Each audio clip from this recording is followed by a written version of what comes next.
almost there.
Okay, we are live. Facebook's a little confusing. I have to really look at it. It looks like before we had like 2 events going on. Now we had no events popping up, and like I have to clear that up next time.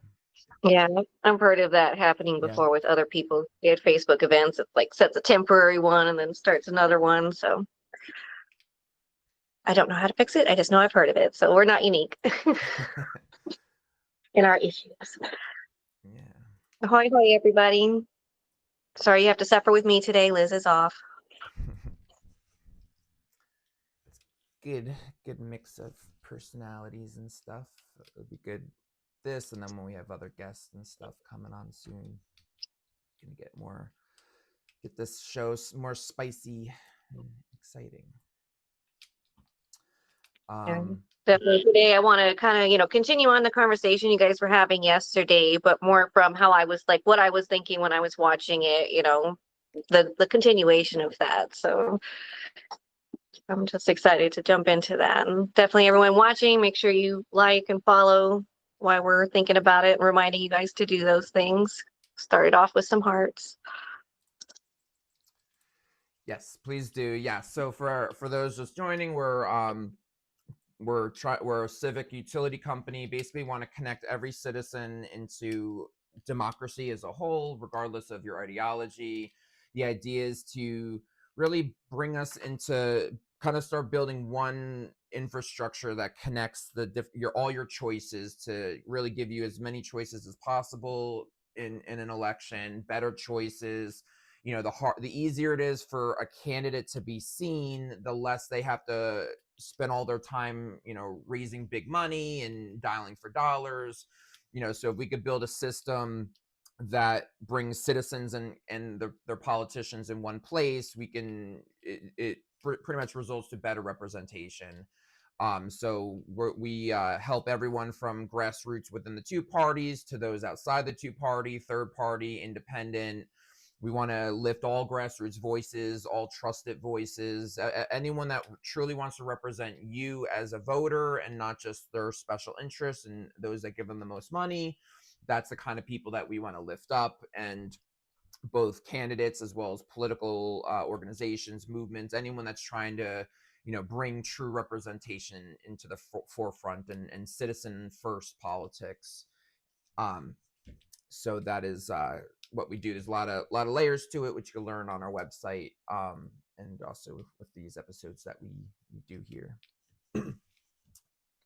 Yeah, I was gonna say I wanted to, bring up how, because like we usually talk a lot about like third parties, independent people, anyone who's not left or right type stuff, but I just want to circle back to the importance of what this movement and digital politics will actually do for the two major parties now, and how if we had already had this going, we probably wouldn't be in the situation we are now, because they would actually like listen to the people as opposed to doing what they want, because both sides, Democrats and Republicans, are feeling like their parties don't listen to them, like they're being pushed to agendas and certain things that they just don't agree with, or they never really signed up for, or they didn't ever think about before it was shoved down their throat. Or, they think that their leaders are not listening to established people because they want to keep the status quo. But it's just like, it's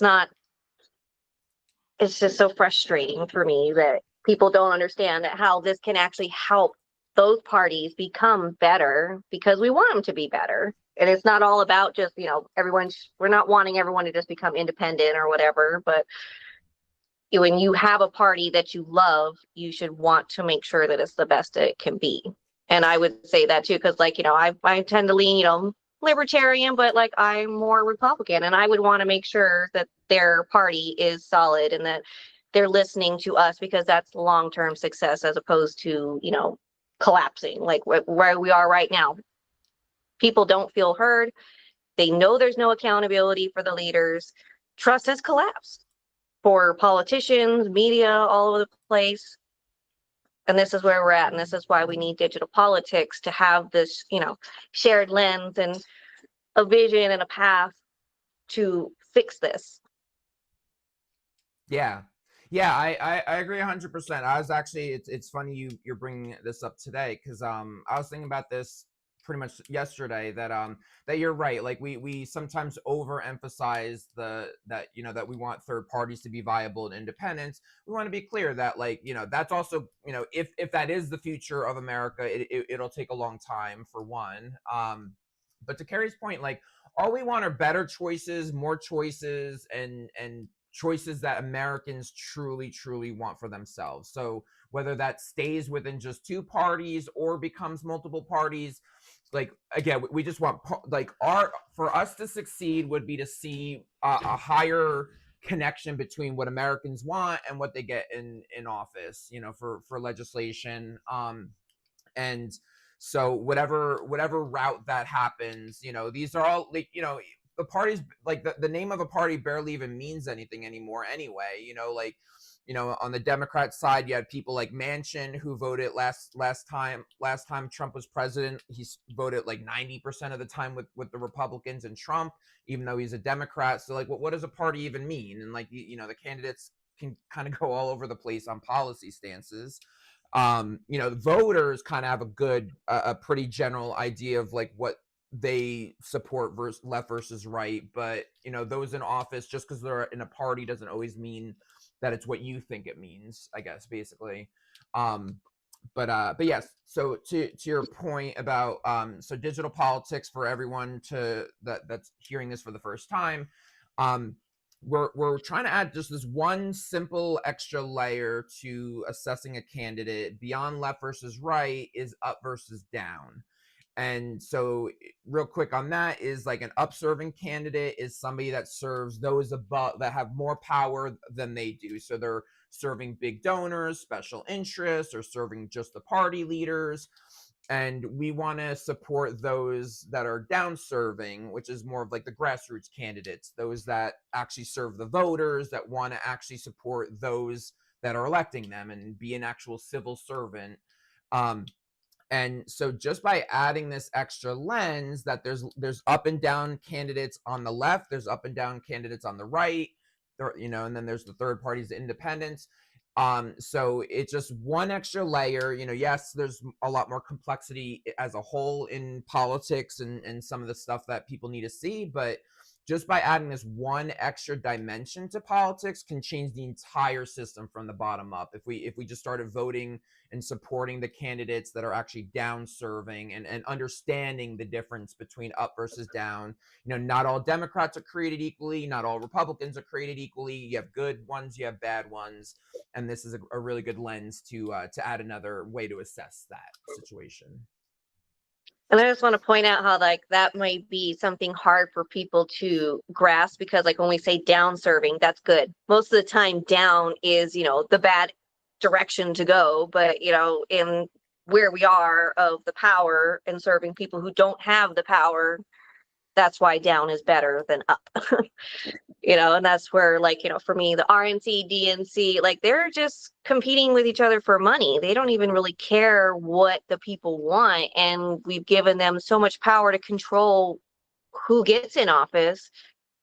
We need to fix that. And that's where something like, DD, digital politics, can help, because as opposed to them controlling the money and dispersing it out, it's going to be a different situation where people don't have to appease them to get their money or to get what they need to just be seen and heard and get a fair chance.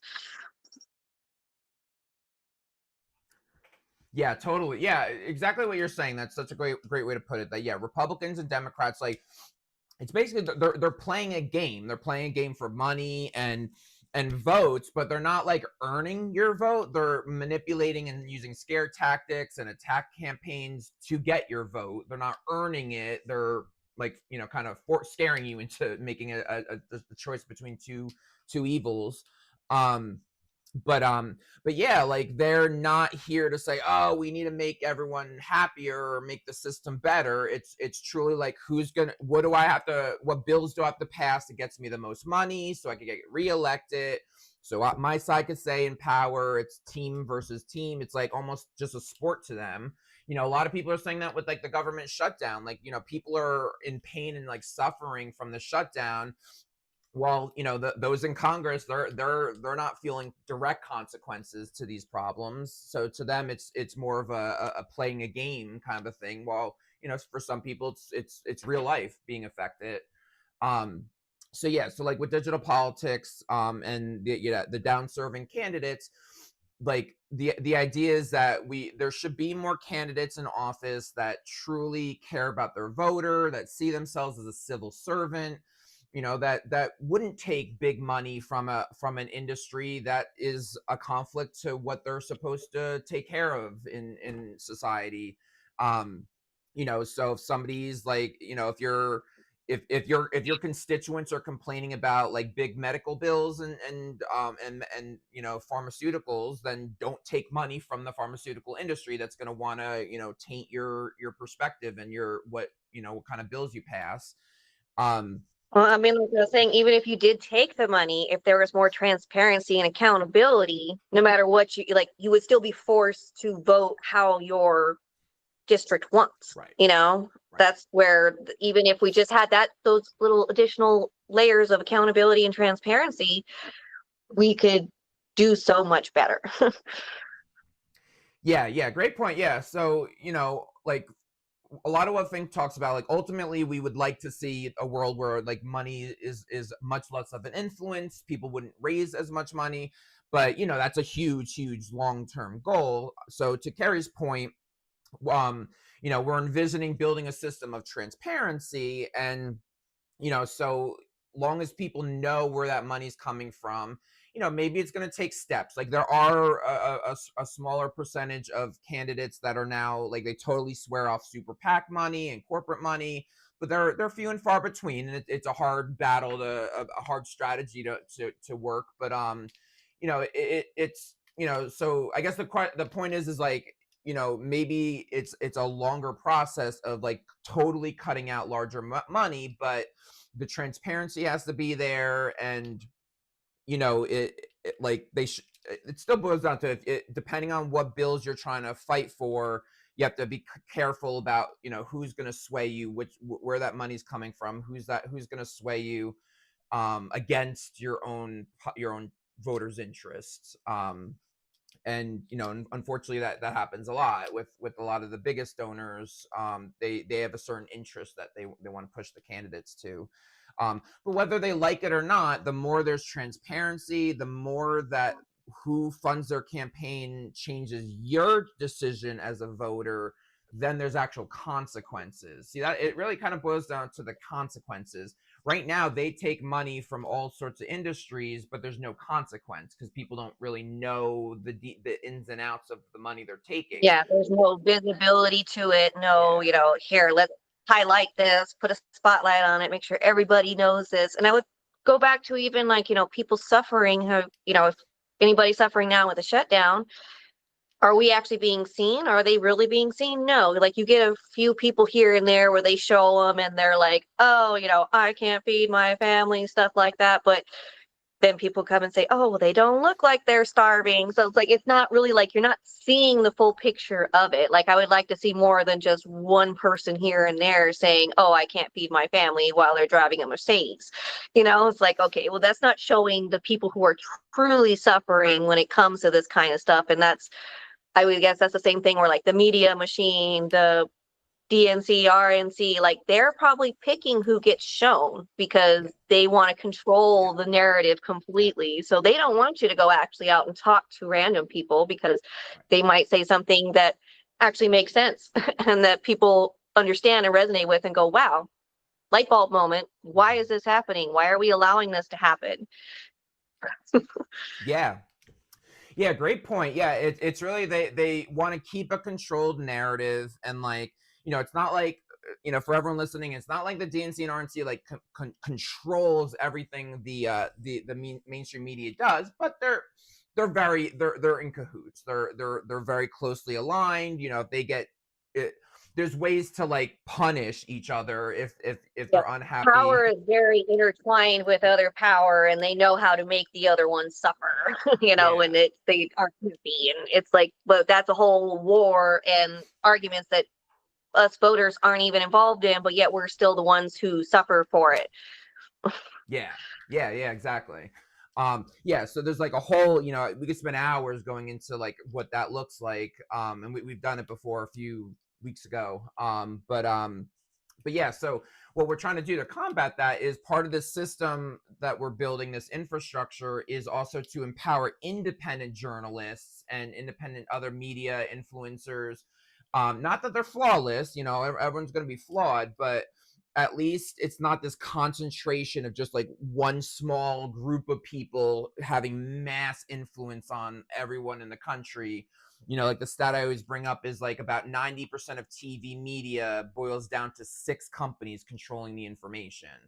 And so that that's limiting a perspective. They're controlling narratives, or they're if something's too threatening, like Kari's saying, they wouldn't allow it to just go on the street and just give anyone a voice. They have to make sure that they can approve the voice. They don't want certain evidence, certain narratives to come out, and have us start really thinking about like questioning the system as a whole, which at this stage a lot of people are, but they're trying to keep complacency, like, oh, it's not that bad. And people, those that are focused on trumping the problem, like, oh, we just need to get him back out and then it'll return to normal. And it's like, no, there's no going back. We need to fix everything, or like this is It's like we it's want to go back to normal because normal is not good. It's not right. what, is productive, or it's not progress in there. It's just stalemate. We're just sitting here doing nothing, not Yeah. changing, growing with the times. There's so much new and new different stuff these days that we've got to keep up with the times. And we just have not. Trying to remember what I was going to say because you had made a point and I was going to say something to it, but I totally forgot it. So hopefully it will come back. But let me ask you this, like, how could digital politics or digital democracy in general, how could this have avoided this right now? Like, if the parties had already been doing this, what, why would that have, like, how could that have been avoided, all this situation now?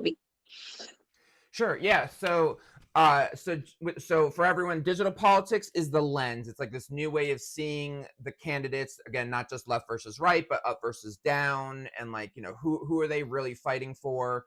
And then digital democracy is the tech platform that's eventually going to be built with the people. It's going to be citizen built. And that's where it's going to kind of showcase all candidates equally on a platform. So that's digital democracy. Digital politics is the lens, though, a kind of a new way to see things. Um, So just starting with digital politics, just going through, like, for one, like, our primaries are not nearly as competitive as they need to be. The primaries, if we're gonna stay in a two-party system, like, that's okay, but we just need we need stronger primaries. And you know like, sadly, last few years, I live in New Jersey. It's gonna be district by district, but like, my primaries, some of them are just unopposed. Like, that's not a primary. If you don't have choices, that's not a primary. Yep, that was our special Yeah. election this year here in Arizona for, I believe it was like senator or congressman. I can't remember which seat, but there was nobody on my side. I was like, wow, this is great. Just write in my name. Yeah. So that's so so for one, it's about that stronger primary going on. And then the other thing is, like, being able to, like, really assessing these candidates: who's up serving, who's down serving, who's truly on my side, who's looking to fight for my interests. um and the sorry, somebody's like at my door, but I'm gonna ignore it. um so the so yeah, so having a better primary, and because some of it's like, like, the better candidates don't always have as loud of a voice as the worser candidates, unfortunately. The ones that are the establishment's going to have their pick, like, right before a primary even starts. They're pretty much going to decide one person, maybe two, maybe three, that they'd want to win, and then screw everyone else. They want to, they can't say it out loud because they're not supposed to be prejudiced on this, but they have a winner, a front runner that they want to push before you even know who the candidates are. They have a front runner. So part of digital politics is knowing that, and knowing that on day one they're like, oh, this is the candidate, chances are they're going to win, everyone loves them, everyone this, everyone that. But you have to ask yourself, well, America doesn't even know the other choices yet. So why, like, just because they already have maybe a louder reputation, they're more of a celebrity, but that doesn't mean they're going to be a better candidate. Um, so part of digital politics is knowing, like, it's not always the loudest candidate that's going to be the best. In fact, sometimes it's the opposite. It's going to be the quieter ones, because what it boils down to is the quieter ones don't sell their soul for millions of dollars in campaign funding. So they have usually they have a financial disadvantage to the big guns, because they can't buy out. They can't go to, like, the big oil industry and say, hey, give me $50,000 and I'll make sure your legislation gets passed. They want to represent you as a voter, so they're gonna try to not take legal bribes. So the flip on that is that, citizens need to spend a little bit extra time learning who their choices are, knowing that it might not be the loudest person in the primary. And then we're also providing resources to see the funding information. So, for example, opensecrets.org is a website that you could put any federal and state level candidate in their system, and it'll show you who's funding their campaign. It'll show you, like, the super PACs and all the different donor networks and a lot of the industry information. It's not super user friendly. We just spoke with them. It's going to be maybe halfway through next year. It's going to be more friendly, but it helps you to see helps you judge if somebody is up versus down politically, based on their funding information and other information. So in a nutshell, for digital politics, the idea is, not being tricked by the performative nature of politics, not the one that's, dancing like the clown and, like, being a celebrity and they're the loudest and they have all this money to have a billboard every 5 feet. That doesn't mean they're going to be representing you at all. And sometimes our candidates aren't even being celebrity or jumping up and down. I mean, look at, like, when Biden ran the first time, he was in his basement most of the time. Like, we didn't even see him. So it's like, okay. Yeah. And, like, I wonder if the major parties, like, do they even care about how much they're alienating their people and their voters and their donors? I mean, they should be starting to feel the sting now, because I keep have seen a few times that like the donations to the Democratic Party are just dwindling down. Like they have like 15 million on hand, which for them that's like broke, you know. They're poor, they have no money, they don't know what to do, and it's not really the lowest levels they've ever had, but it's getting there. So for me, it's like the first major party to embrace digital politics is going to be the one who wins short term and probably long term, because you'll have so many people looking at that party going, wow, this group really wants change, Yeah. really want to represent people. So like for me, I'm like, if I was on one of those sides of the decision maker, I'd be like, we need to look into this and be the first ones who are either saying yay or nay, because that could be the make or break for us down the road. Yeah. Yeah. I really think like Democrats will eat this up. Like, Republicans, it might be a little bit harder sell because like we have this kind of more individual mentality. Democrats are more, we want to help everybody. So it's like, well, this is how you help everybody.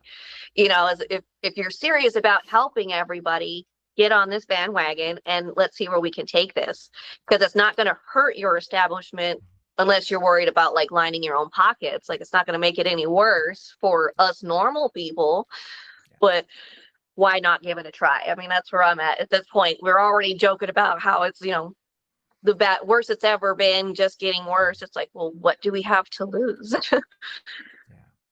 Yeah, well, yeah. I mean, especially to your point where you're saying, do they even care they're alienating their voters? The only thing they care about is, are we getting funding, and like, do we have enough, like, do we have 50% of winning of the, between Democrat and Republican?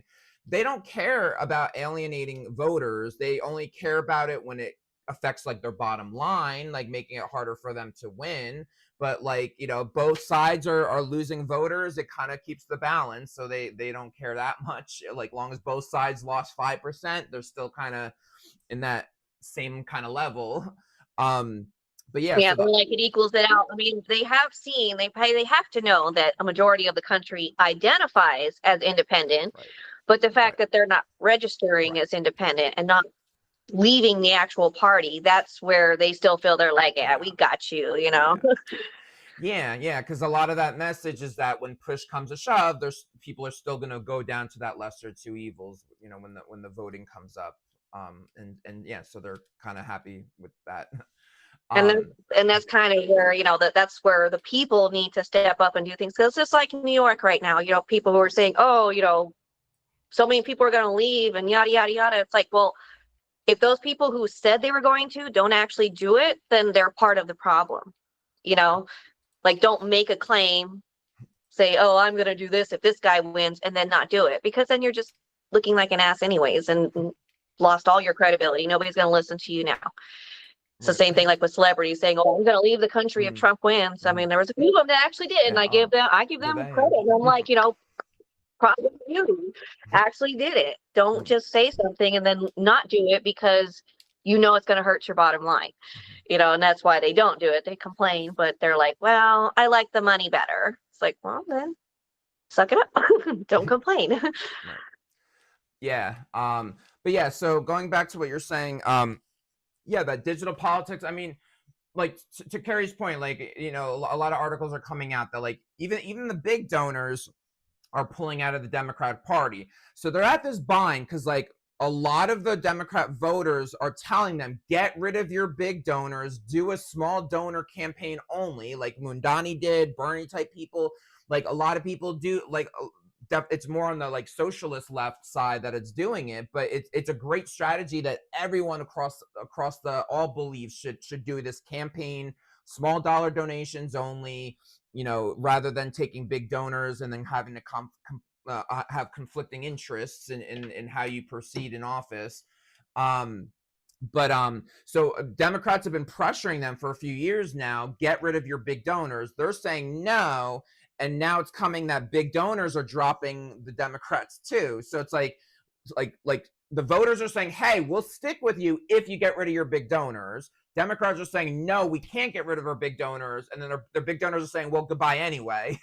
So they're kind of like getting the worst of both sides, that like they're not giving into the voters and saying, yes, we're going to get rid of our big donors, but the big donors are kind of leaving anyway. So, it'd be interesting how it's all going to unfold. It's not going to be pretty or smooth by any means, but to Kari's point, like if the party like embrace the alignment of digital politics as we're saying it, that you're be a civil servant, truly represent the American people. And we're not saying it doesn't necessarily mean far left. It means like listen to your voters, provide, fight for what you promise. Don't, backtrack once you're in office. People need to see progress. And in the last like decade or so, the economy keeps getting worse. Everything is getting worse regardless of who has the majority in office. And people need change from that. People are in pain and they want to feel heard. A lot of polling shows that people like, I know Trump is extremely controversial, but people that like him say they feel heard by him. That's one of the main reasons that he won. Whether you like how he acts it out, he made people feel heard. So, I'm just sticking to that part, not what he does in office, but he said the things that like, I don't know if it was you, Kari, that say stuff like that. Like he says the things that others won't say. He says like the quiet parts out loud. Like, he'll say how like things are messed up, and like, whether he's gonna fix it is another story, but he at least says it in a way where like, a lot of the Democrats establishment is like, oh, things are great. Like other than getting rid of Trump, things have been wonderful. And we just need to go back to the status quo. And people don't want any kind of a change. We just want to continue the way we've been doing it forever. And just need to get Trump out of the way. It's like, no. No average American is saying that. They don't not want to go back to the status quo. Yeah, I mean, he's not afraid to burn shit down, like, and that's what people like. They like that, whether he makes sense or not, that he's just willing to say it and go out there and do it. I mean, it was first almost the same like Massey there, he's one of those politicians to where he says what he's thinking. He doesn't hold back. And so they're like basically the same type-ish personality, or not personality, but they have that same approach, but they are completely different and kind of hate each other. At this point they're not really friends, and people who are behind him probably don't like Trump that much, but they will still vote for him because they know that he still aligns more with what they're feeling in the long run. Right. Yeah. So I think it's funny because like you don't really hear about these things from like, the little third parties, Green Party, anything like that. Like you don't hear about these party problems from those guys, but it's because there's so little. And that's why digital politics will have the most impact in those two parties. If the voters and the politicians of the two major parties, like, and I guess that's why I wanted to have this conversation, so that people understand that this isn't just about becoming an independent or, not voting Republican or not voting Democrat. This is about actually taking control of what the system is and making that actually function for us better in a way that needs to function, that's got this accountability built in and, consequences. The fact that there's no consequences, and that's why I'm like, job descriptions, the fact that we don't have job descriptions for our politicians is ridiculous. There's really nothing that if they just sit in their office for their whole term and do absolutely nothing, there's nothing that says that they're fine, that they are not doing their job and they still get their freaking paycheck. If I did that, I wouldn't get paid. I would get fired before I got 4 years worth of pay in my pocket. So that might be a good first step into getting that, if like the people push that and be like, and for me, I'm like, I don't know, I feel like Trump might actually do it. Like if somebody approached him with this and been like, hey, get your team, figure out how to make this happen, people like him or politicians like him might actually fight for that. And that's what we need, is we need politicians who are willing to fight for their own cage. They're fighting to put themselves in a cage, basically. And I would have more respect for those politicians because they understand that they need this. They don't need to be Mhm. running around here unchecked. I mean, it's the same like with police officers. We have rules for our cops. We have rules for our military. Why don't they have them? Yeah, yeah. No, it's so true. Yeah, so like to Kari's point, things like term limits on congressmen, like a lot of people believe in that. There's certain arguments against it, but it for us it's like it sounds like a majority wants term limits, but either way, even if 90% of Americans would want term limits, the candidates are going to be too selfish. They're not going to want to do it when it affects themselves, even if it's for the greater good. And I guess humans inherently are more self-centric and care about our own needs first. But a civil servant, they're supposed to make sacrifices. They're supposed to do things for the betterment. And like, I mean, even a term limit is bigger because that's a black and white. Like you get kicked out eventually. But even just things of like curbing how you get your campaign funding, and the transparency and the accountability factors, like it's all these things get loosened again and again, no matter who's in office. These regulations of like holding politicians accountable have gotten looser over the decades. And part of it's like I'm in office and I'm going to be like, all right, I like changing this legislation will keep me in office longer. It's going to ensure I stay in office. And maybe even tell yourself it's selfless. Maybe they're saying, well, I'm a really good politician, so I need to stay in office longer, and I don't need to, the easier it is for me to stay and not have too much competition and weak primaries, and I can raise money however I want, I'll be in office longer and I'm good for the world, so it's good for America. They might rationalize that, but sooner or later they're not going to be there forever, and so they're making it harder for anyone to get replaced. And then eventually they do get replaced regardless. It's something, you're not going to be there forever, but the rules you set up are going to be there now forever unless somebody changes it back. um so like Kari's saying, I mean, really at our core, like our three core values is true representation. We want Americans to truly get what they want. Two is about accountability and transparency, that if we provide more tools that show you, like, who's funding them, where's their conflicts of interest, who's fulfilling their promises, who's not even fighting for their promises.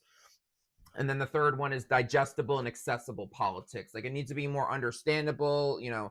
Actually, in a lot of ways, Democrats are known for this, of like using like bigger jargon and complicated, like esoteric words, and like the fluffy blah blah blah, and like most Americans don't know what they're talking about. So then it's like you're excluded from knowing what's going on because you're not like speaking their language. So accessibility of understanding what's going on, being able to track, like, what are your choices, what are the differences of these choices, who's viable, who's not viable. Those are all the things that we want to streamline and simplify, so participation in democracy is easier for the average person.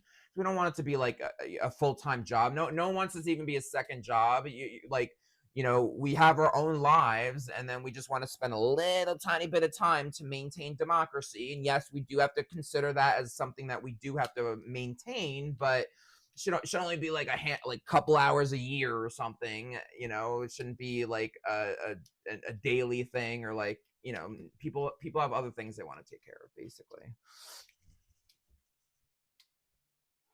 And that's part of where the trust comes in. Like, the reason we have such long campaign seasons and all this stuff is because we don't trust our politicians. It takes them that long just to convince you that they're a good guy. It's like, it would be so nice to be able to just vote when you vote, and then trust that, these people are actually going to do what they're supposed to do. I could go check on certain things once in a while and make sure they're good. But like, even then, like, even if you catch them, nothing's going to happen. They don't ever get in trouble. We've watched all these many politicians get rich while in office. And, everybody complains about it. They say, oh, this is bad. But not once has anyone fought for, they should take a vow of poverty like priests once they get in office. That's all. The only paycheck you get is from the government, and any outside money, just, you have to say no to, or something like that. Like, there's a way to fix it. but nobody is fighting for it. We just complain. And that's where, digital politics kind of gives you that path forward. Like, join us and we will decide as a collective or a group, like, well, what's our first thing we're going to actually fight for to make happen? That's aside from, like your own mindset, because that's where it first starts. Everything starts at home with you. So if we as voters decide, okay, we're not going to take this, now we have a way of actually like moving this path forward. That's just, I guess that's my thing, that everyone needs to embrace this and see where this is going to go, because it's a good opportunity to actually make things work properly.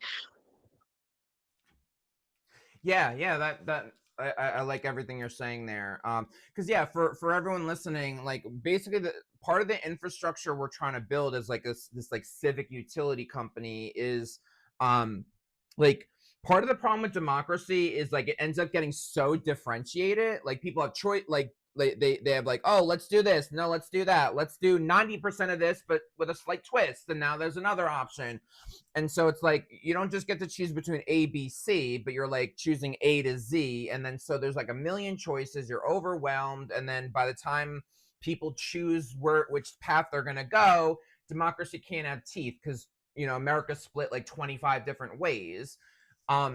So part of the infrastructure we want to build is really more of like helping build like a consensus decision making process. First for like politicians deciding like who's going to be the most viable to eventually get into the general election is like one decision making process. The other one, to Kari's point just now, is about priorities. And like, so first it's like, all right, what are our choices? What paths can we go? What are like the pros and cons of each choice? Then build a consensus around these choices. Okay, what has the most viability? How many people are energized by option A compared to option B? Maybe option C sounded like a good idea initially, but just, not enough people are really resonating with option C. So let's cut it. And like, that's not an option anymore. Like, let's narrow down, like, let the consensus, let America narrow down their choices. But you need like there needs to be this process of like seeing your choices and then slowly narrowing it down over time. I mean, again, that's kind of what a primary was meant to do, but doesn't. So that's kind of what we're going to be doing, both for like, so politicians, for choices in general, policy stances, there's so many categories that people can spend their energy in politics, but like when it boils down to, there should only be like a handful of choices that, like, even if it starts with 25, it needs to be like eventually like go through some kind of contest, or some kind of process where you start shaving off the least viable choices, the least, the choices that are just not going to gain traction by the people. So that's really at the heart. That's a lot of the service that we're trying to put together right now for America. Because like, a good example is the No Kings protest. People went. There's millions of people that came out, but like everyone came for like a little bit of a different reason. Like, no, they didn't come to say this policy must happen. So like some people came specifically just not Trump. Some people came to impeach Trump. Some people want just general more accountability. But like when there's like 30 things on the menu and no one knows how many people came for what reason, then it doesn't have teeth. So like, yes, half the things on the menu aren't even possible because they're saying they want to impeach him. It's like, well, for what? Like, you got to have an actual thing that is an impeachable offense, like you can't just come over here demanding things that don't make sense. Like, I could demand that the sky turn purple, but it's not going to freaking happen, And that's, like you said, they have no direction. That's part of why they really, and we really need digital politics, because we need to have some kind of path forward that everybody can be involved in, no matter where you stand, and feel like, you belong there, versus you're just there because you have to be. Yeah. I would say, as we're getting closer towards the end here, this one's probably going to take you some time to actually fully answer. But let's say voters fully embrace digital politics today, the next 6 months, whole country's like, oh yeah, this is the way to go. what do you think the political landscape would look like in 5 years? Because that would include another presidential election. So Yeah. it'd be interesting, what would you think would envision that? Because I would hope that it would be a fast track into this, and that we would have, by the next presidential election, that we would have a good majority of people with this mindset of going, okay, like, let's actually make this work, because who knows where we're going to be now. Like, we're just, a lot of people do feel like we are really screwed right now, and I'm one of those people who hasn't ever really been negative, but like, considering everything, I'm like, I'm finally at that point where going, this could get dicey if people don't come together and push all that bullshit aside and figure out how to make the country work like it should. Yeah. Yeah. Great question. Yeah, I do firmly believe, like, to your point, without digital politics and what we're fighting for, things would just keep getting worse. It would still have to get worse before any chance of going better. Outside of what we're doing. And I know that sounds cocky, but I truly believe that we're doing something radically different. And the key to it is that our solution is not about dividing the country between values. It's knowing that there's a shared path of, if we all have this decision making process and like this better way to decide who we're voting for, like, that can be at the center of everything. That's just upgrading democracy, just making democracy more representative, giving people their own voice to, feel like you have a voice that's shaping some part of the future. People feel so powerless right now. So what we're doing is more unifying. People are always going to fight over, like, there's a lot of issues between left versus right that get very heated. That's not going to go away anytime soon. But to Kari's question, a lot of like what digital politics does, for one, it softens like that not everything is in two boxes. At the very least, there should be like, kind of like three boxes. Like, so for example, healthcare. Some people want like universal healthcare, Medicare for all, like one single payer. Some people just want a public government option that competes against the private market and like kind of competes to get the pricing down. And then some think that there could just be a private market that's just more competitive and just privately can bring the pricing down. So we want to simplify choices. Like, yeah, there's more nuance that can happen in each of these three choices, but like, ultimately Americans, they just need these generalized choices. But point being is, like, it shouldn't be linked that like, because I'm a Democrat or because I'm a Republican, I'm going to agree 100% here or 100% there. So part of what we're doing with digital politics is that basically people could kind of show their support a la carte in what we call clusters. So as people start adopting this new the new mindset, but then also the digital democracy platform, people could basically vote on what policies they like across the board. And then basically, so building a better consensus that, like, even let's assume, like, to the most accurate scenario of what our future would look like in like 5 years, it would still be mostly Democrat and Republican, but we would be getting better candidates within those two parties. Yes, I would also see, like, if people were adopting this new lens, there would start being third parties winning, certain viability of independents and third parties. But the faster change would happen within the two parties. So part of it would be like, whether you're Democrat or Republican, you'd be able to like look at a politician can look at a district, their own district, and see where do people stand on each policy choice. And really, so most candidates, they should create their campaign based off of what their district wants. So if my district wants this type of healthcare and that type of immigration policy, and what, like, they should kind of build their stance based on what Americans want, rather than shoving us into these two extreme boxes and then not really giving much of anything. So that's one, is like kind of loosening the left versus right by kind of allowing your district to pick a little bit more a la carte, and then forming your campaign around that.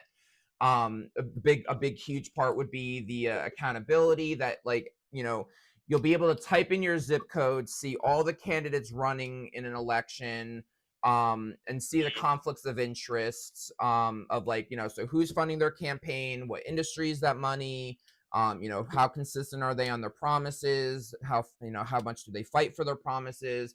So immediately, soon as people even show a little bit that this is influencing the outcome of an election, immediately all politicians would be terrified that, oh shit, now if I, my basically the skeletons in my closet are there for everyone to see. They're no longer hidden in my closet. They're now out in the open on this, shared platform that everyone has access to. So, there might be some direct wins, of better candidates being lifted up because we're showcasing all candidates equally. But then even the candidates that we haven't even gotten to yet are gonna have to behave better, and like, oh, I no longer can take my $20,000 from this industry because I know my voters are gonna hate that I take money from that industry. Oh, there's a big a shopping mall that's going to be built in this city, and everyone in the city hates this, does not want this shopping mall built, but the construction guys are want to give us tens of thousands of dollars to our campaign, but of course I'm going to have to approve the shopping mall. But now that, oh shit, everyone's going to know I'm taking money from this guy, and I can't pretend that I had to vote for a good reason for, I couldn't give the usual bullshit politics answer. Yeah, the malls of today that people are fighting against is like those data centers that people are building. Amazon wants to build one here, and in the public meeting, everybody was like, no, we don't have the water for this. We don't have the power. We don't, like, people who live here don't want it. We thought it wasn't going to happen. Magically, it's going to happen. It's like, well, why? Who made that decision? Who's getting the money for that? Like, why is it that everybody and their mama saying no, but you guys just decide you know better than everybody who lives here? And I could guarantee, follow the money. That's what did it. Someone, multiple people are probably funding it. The move in that move the needle Amazon. there. So I mean, Yeah. There's only probably one biggest main source right there is Amazon throwing the money at it. Yeah. But for what I would really love to see, like when people actually start embracing digital politics and this mindset, I feel like we're going to see a lot of mixed tickets. It's not going to be just all Republicans. Like you may have, Republican person running for governor, but their lieutenant governor or whatever, the person who's second to him is going to be a Democrat. Like that's been my dream in politics, is to see a mixed ticket, because that would show that they're actually like, it's the ideas and the person and the individual. We don't care what party you come from. It's, you know what, we work good together. We're going to do good for our people. And like that would show people that there's balance in that office, because they see the benefit of having somebody else who's like, they're yin and yang type thing. Like there's a reason yin and yang makes sense, is we need that back and forth. You can't just have one person in power, one party in power. You've got to have that controlled conflict, have to be able to argue with people and spit facts and change their mind that way, without it just becoming a name calling bulls, and that's usually what happens when it's, left versus right. It's just, I'm good, you're bad. Yeah. So yeah, definitely. That's such a great point. Yeah. So to add on what you're saying, yeah, like a lot of what we believe here at Think is like, it's not the perfect world is not going to be like, oh, just like the government just totally taken over by one party or one ideology. Like that's never realistic. No one group, no one demographic knows the benefits for everyone. We all have a limited perspective. We all see only what we've experienced in our own lives and know is our own information. So our vision of the future is heavily about representation, but not necessarily the same ideology, mixes of different ideologies, different, party strategies. And going back to what Kari said is like, more working across, more fluidity of like working across the aisle. Like she said, having like the VP is a different party than you. because it's just a mix of different perspectives, and just like, the world's complicated. Solutions are going to be very complicated, and it's not just like one side has an answer. It's really a lot of things are about integrating to the concerns on both sides.